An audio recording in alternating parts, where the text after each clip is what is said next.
reste encore, on dirais-je, donner les pleins pouvoirs à une seule personne.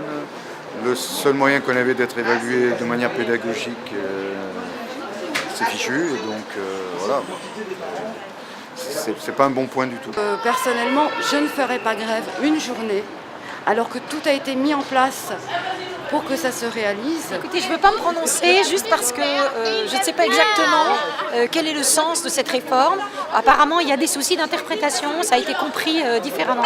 Donc voilà, je préfère pas en parler. Sur cette question de l'évaluation, d'une part, ça pourrait être bien parce que bon, c'est vrai que souvent on se sent un peu livré à nous-mêmes. Les inspecteurs passent très rarement. Voilà, moi je suis dans une discipline qui est considérée comme rare, comme l'italien. Donc.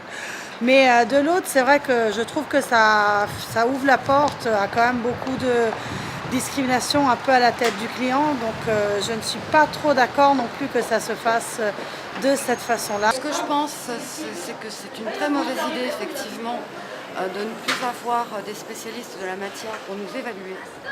Mais je crois surtout que les syndicats se réveillent, et je suis syndicale, se réveillent beaucoup trop tard, et que ce remplacement de l'évaluation des inspecteurs par les chefs d'établissement découle de tout un processus mis en place déjà depuis plusieurs années, à savoir la création de DRH pour le second degré.